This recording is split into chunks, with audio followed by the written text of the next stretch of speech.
Hello everyone, my name is Pixlriffs and welcome back to the Minecraft Survival Guide. I hope you guys are having a good day. Today, we're back here at the museum and I have been quite busy lately, but not necessarily on the museum itself. We have been working in a couple of other exhibits here and there. For a start, I've been doing a little bit of tidying up of some of the exhibits we've already done. I put a roof over some of these exhibits, including the one about crafting tools and armor, so we've got a decent roof over that one now. It still needs tying into the rest of the building, but it is definitely there. Not only have I put a roof on the exhibit about stone and stone variants, but I've also got a abandoned mineshaft walkway going through the entire thing now, so that you can get from some of the rooms on the upper levels to some of the other areas of the upper levels, and I'm planning on doing a little bit more with this, making the biomes exhibit a little bit more visible from higher up so you can get a decent vantage point on some of the features of these biomes,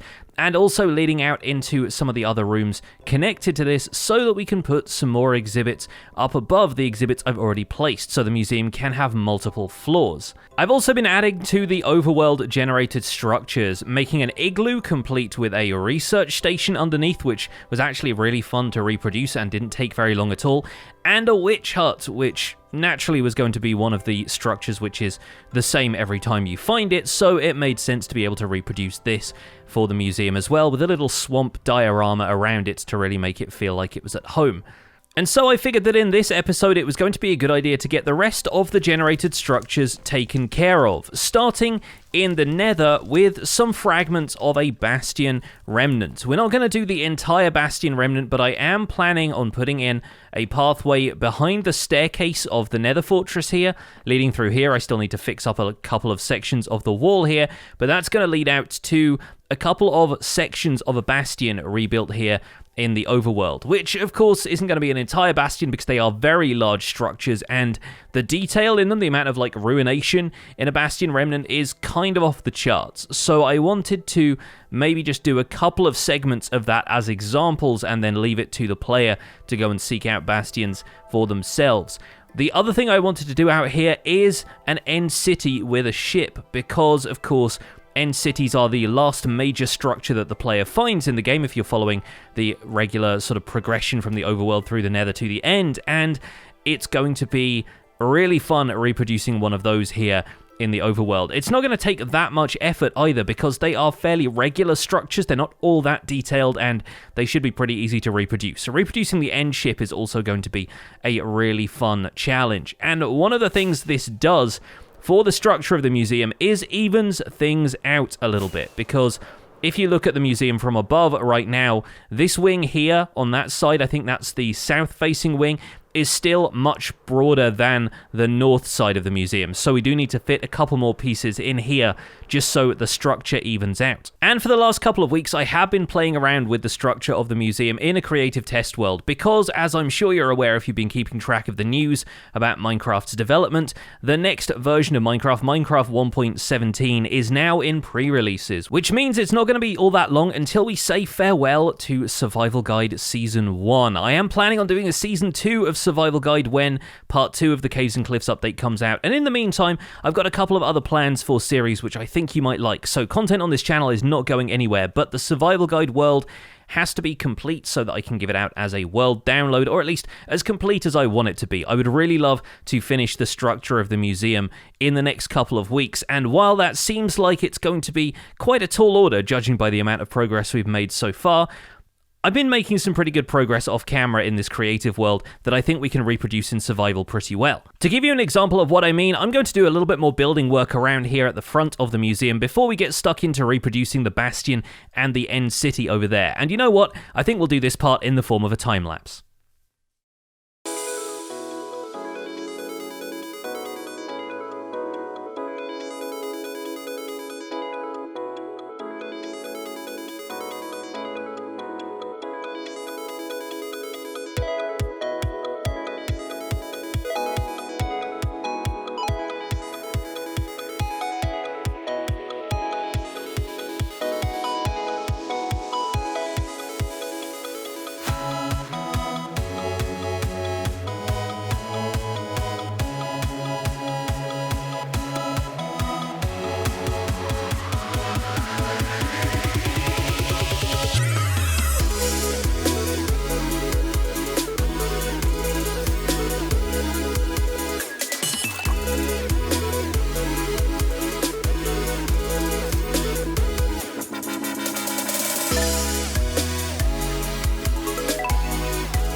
Hey folks, welcome back. I hope you enjoyed the time lapse. Now, there's a small problem, and in between that segment of the time lapse and then the start of the Bastion build, I thought I had recorded some commentary, but it turns out I had not. So instead I thought I would fill this segment with kind of a sneak peek. Now you've seen this whole area be constructed. Still a couple of things that I need to tweak, like the section over there needs to be built the same size as that side. I seem to have some phantoms here in the creative copy of the world, which is where I am right now, by the way, hence why I have no inventory.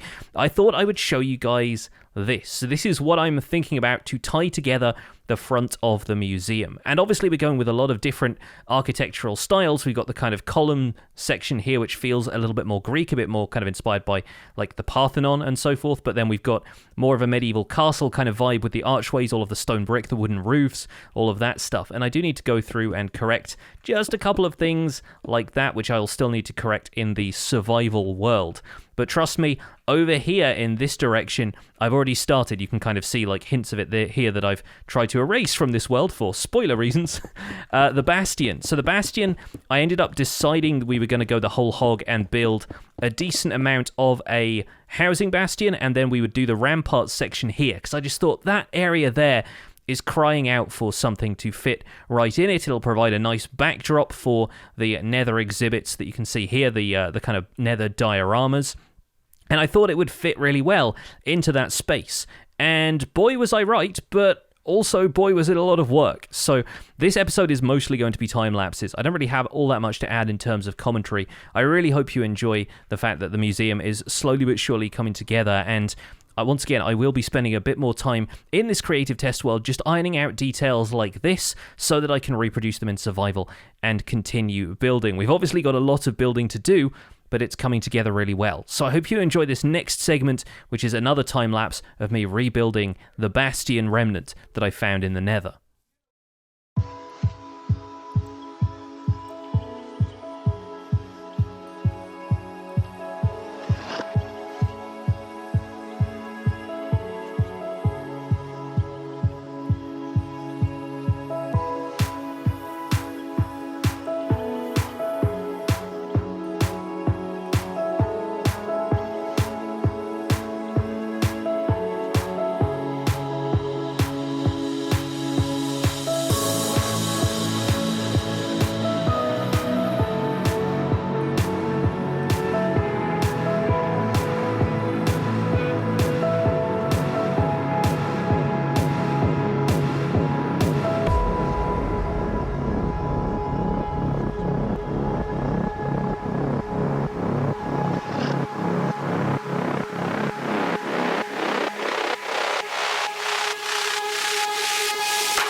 Hey folks, welcome back. I hope you enjoyed the time-lapse, and it's safe to say that the landscape of the museum has changed significantly. This is now the tallest thing I have built for the museum. Ignore the drowned farm over there in the distance, since that's not really part of the whole situation. But if we go through here now, around the back of this nether fortress, underneath the steps, you step out into the housing bastion, or at least like 2/3 of it. What I have ended up doing is take off the front 3 modules of these kind of tower sections here, so that you basically step right out into the center of it, and you can look at the different housing sections all around. And in the middle here, you have this field of netherwort growing on soul sand. And instead of lava around the outside, I've got a combination of magma blocks and shroom lights. I will probably need to farm a lot more shroom lights for this, or go and grab some from storage in other parts of the world, but I thought that was a good way of having like a dangerous environment to step out into, whilst not just having the instant death of lava. The risk of that being all over the place was not really something I wanted around here. But then, of course, offset from the rest of this, we have the Bastion Ramparts, and these are not really in the correct position as far as the geography of a bastion goes, but I just thought it was worth building those in an easily kind of tucked away area, so that you can kind of compare the size of it to the size of the nether fortress and think, wow, this is absurd. I have some advice for you on the back of this episode. Do not do this. If you're planning on rebuilding a bastion in the overworld at any point, reconsider. This was so difficult to do because it's not the kind of patterned build that you can just knock out in an afternoon. It really is quite a complex structure, and despite the fact that it looks so ruined, what that ruination actually adds is detail, and it was a detail that I couldn't really ignore as I was building it up. You start to notice patterns in that these 2 units here are basically symmetrical. Like if you look at, or not symmetrical, but they are the same. If you look at this side and this side, they are supposed to be more or less exactly the same, with the exception of where the cracked stone bricks go and everything. Have I built them exactly the same? I have no idea. Probably not is the answer to that, but it's so much material. I had to go and farm some blackstone several times throughout the process of building this, which is why it's taken this episode a little while, and this is all of the blackstone I have left in the world, give or take some stuff that I've turned into walls that I didn't need. So yeah, like this is a massive structure, and I'm so happy we built it.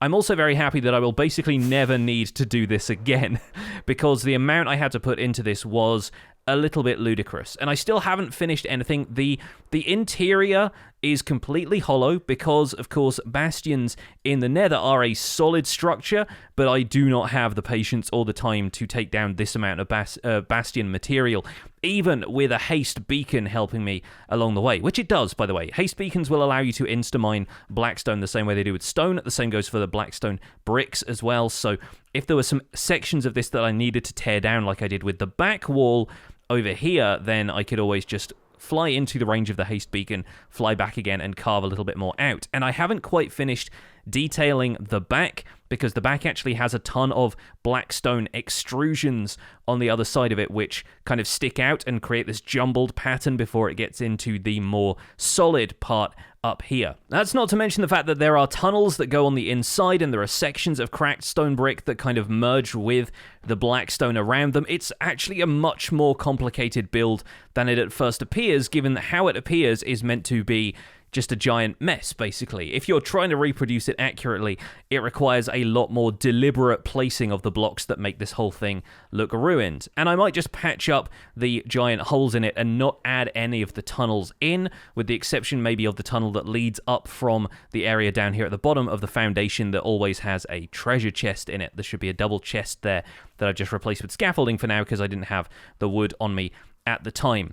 Now, if there's a lesson to be taken from this episode, and at this point in the survival guide's lifespan, I'm running out of lessons to give you guys. When it comes to building large projects like this, I have learned, especially kind of recently, and I feel bad that it has taken me this long to really come to this realization, but when it comes to survival, The importance of creative mode really still cannot be overstated. If this is a series about using every part of Minecraft for survival purposes, then creative mode still has a role to play, and it's not in cheating in resources for this or building it in creative mode in this world and then switching back to survival, but it is in the use of creative mode to make things easier for you to draft and easier for you to explore the aspects of the world that you need to find. Like this Bastion, for example. I have been running a second instance of Minecraft in my second monitor when I've been building this on streams and off camera because I needed to know exactly where all of these blocks were, and screenshots of the build alone would not suffice. Now, you could use a mod like Litematica to provide blueprints for stuff like this, and that would basically give you a framework in which you just place the blocks that it tells you to place. But I didn't really have the time to learn Litematica. I don't really use it all that much in order to make this Bastion a possibility, and there's a chance that if you're playing in a future version of Minecraft, that mod may not be available. So I think it's worth having the option of using a creative test world, in this case basically a straight up copy of the survival guide world seed, and searching around in order to find stuff like this. Likewise, for the purposes of building all of this stuff at the museum, I've been drafting it all in a creative world, and I've heard the argument made several times that if you draft something in a creative world first and then rebuild it in survival, it doesn't feel as legit of a survival build, and I'm here to tell you that's absolute nonsense as far as I'm concerned. I feel like I kind of took that attitude on board early on in my quote-unquote career of playing survival Minecraft, and now that I've used creative mode a little bit more to draft sections of the museum and really get some of this stuff built in a test environment before I rebuild it in the survival guide world, I honestly think it is the way to go. If you're interested in expanding your building skills and all you do right now is survival building, then start using creative mode to draft stuff at the very least, and not in the world that you actually want to be your survival world maybe, but start using a creative mode test world to sketch out ideas that you're going to rebuild in survival later. It really is a better way to do things, in my opinion. And if the end goal for you is to be able to just freestyle stuff in survival, if you want to become one of those people who can just build stuff in survival and have it look awesome immediately, then absolutely go for it. But I do think in the meantime, learning through creative building is actually going to be a really solid way of getting an idea of what works and what doesn't for builds that you will eventually reproduce in survival, and then you'll have enough of a builder's toolkit, as it were. You'll have enough kind of, common shapes and phrases and little kind of, combinations of materials and stuff to fall back on, that when you start building stuff in survival, you'll have a bunch of different almost preset ideas that you can pull from at any time to make builds that look good in survival. Now, I'm wandering my way over here, as you can see, and as you probably saw in the time-lapse, I have been planting some chorus plants, and that's because, yes, right behind where this bastion is where we're going to be building sections of an end city. I've kind of learned my lesson, both from how tall this structure is and how many blocks it actually needed, and we're only going to be reproducing 3 sections of an end city. We're going to be reproducing one of the 3-layer sections of it, which have the treasure chest and an ender chest in, and usually a few shulkers as well. We're going to be reproducing the tall central tower that has treasure chests at the top and a huge kind of cylinder with shulkers lining the walls. And we're going to be reproducing the end city ship, the all-important goal for players in survival when they want to get hold of their elytra. And we are once again going to be doing this in the form of a time-lapse because, honestly, the amount of work that needs to get done, I want you guys to see the process, but I don't see myself building it block for block on camera with you in this video. So, once again, I'm going to start shooting down some of these chorus fruits so that we can regrow these in case we need any more purple, but I've gathered a fair amount from an end city and whatever I had in storage already. We're going to regrow a little bit of the chorus plant here, but in the meantime, we're going to get on with building this end city in the form of another time-lapse.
Okay, folks, hope you enjoyed the time-lapse. We have our 3 end buildings in place. I ended up moving this one over a little bit because the ship here was getting a little close to the Bastion. I'm probably going to put a back wall in here, but I'm getting a little bit cramped for space. So I wanted to make sure that this was something that you could walk around into this room and then see the different components laid out instead of them kind of getting in each other's way. But this is going to be the vantage point we'll be looking at each of these structures from. And you know, the weird thing about all of this is that this is actually one of the last structures that I really need to build for the museum. After that, that's kind of it. Obviously, there are still going to be exhibits in between. We're going to be talking about nether blocks and end blocks and all the kind of other stuff, and I'm just starting to squeeze in areas where everything can go. There will be rooms here and there just because this is going to be a multi-floor structure, and you'll see how that turns out when the eventual world download arrives. I know I don't have much time left before 1.17 gets here, so the actual episodes in this series aren't necessarily going to match up to all of the work I have to do on the museum, but I'm going to enjoy tinkering with this project off camera, and even if we end up wrapping up the Survival Guide series when 1.17 arrives and moving on to new stuff, I'm still going to be tinkering with this world for a little while longer before the world download can arrive. So I hope you guys will have a little bit of patience for that. Before we end the episode, I am going to, unfortunately, have to ruin end cities for you because as I was doing a little bit of research for this, as I was kind of skipping around my creative world looking for an end city module that I could copy. Like I said, I wanted to do one of these that has the ender chest and the loot chest in there. I noticed something that I now cannot unsee, and so I am going to burden you with this curse as well. You see these modules, and you see how with the giant towers, the whole thing is built on an odd number so that the bridge comes out, and it can be a 3-block wide bridge.